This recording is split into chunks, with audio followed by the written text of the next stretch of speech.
Hi అండి. ఈరోజు మిల్లెట్స్‌తో ఉప్మా చేసుకుందాం. ఇక్కడ నేను సామలతో చేస్తున్నానండి. కొంచెం టేస్టీగా, హెల్తీగా చేసుకుందాం. ఇప్పుడు తయారీ విధానం చూద్దాం రండి. ప్యాన్ తీసుకొని ఆయిల్ పోసుకోవాలండి. కొంచెం పల్లీలు, శనగపప్పు, ఆవాలు, జీలకర్ర, పచ్చిమిర్చి,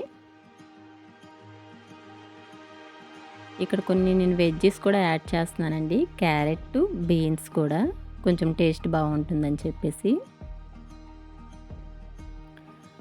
ఆనియన్ కూడా వేసుకోవాలండి. కొంచెం కరివేపాకు కూడా వేసుకొని బాగా ఫ్రై చేసుకోవాలి. దీనిలోకి సరిపడినంత సాల్ట్ వేసుకోవాలి. ఇవన్నీ ఫ్రై అవుతుండగానే మనం ఒక పక్కన ఒక గ్లాస్ సామలు తీసుకోవాలండి. బాగా వాష్ చేసుకోవాలి. 2-3 సార్లు వాష్ చేసిన తర్వాత వాటర్ని డ్రైన్ చేసి పక్కన పెట్టుకోవాలండి. చూడండి, ఇక్కడ అన్నీ బాగా ఫ్రై అయిపోయాయి. ఇప్పుడు ఇందులో మనం కడిగి పక్కన పెట్టుకున్న సామల్ని వేసుకొని కొంచెం ఫ్రై చేసుకోవాలండి.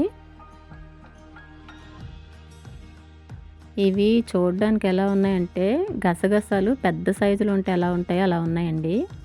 ఇవైతే త్వరగానే కుక్ అయిపోతాయి. ఎప్పుడు నార్మల్గా కాకుండా అప్పుడప్పుడు ఇలా హెల్తీ వేలో చేసుకొని తింటూ ఉండాలండి. ఒక గ్లాస్ సామెలకి 2 గ్లాసెస్ ఆఫ్ వాటర్ సరిపోతుందండి. ఒకసారి సాల్ట్ చెక్ చేసుకొని సరిపోకపోతే యాడ్ చేసుకోవచ్చు. ఈ స్టేజ్లో హై ఫ్లేమ్లో మూత పెట్టి ఉడికించుకోవాలండి. వాటర్ ఏమీ లేకుండా దగ్గరగా అవుతుంది. అప్పుడు మనం సిమ్లో పెట్టుకొని ఒక 2 మినిట్స్ ఉంచుకుంటే సరిపోతుందండి. చూడండి, ఈ విధంగా వస్తుంది. చూడ్డానికైతే రైస్ మనం ఆడించుకుంటే నూకలు వస్తాయి కదండి, ఆ విధంగా ఉంది. ఎగ్జాక్ట్గా టేస్ట్ కూడా సేమ్ అలానే ఉందండి. అంటే పెద్ద డిఫరెంట్గా అయితే ఏం లేదు. మనం తినలేమేమో అన్న ఫీలింగ్ లేదు.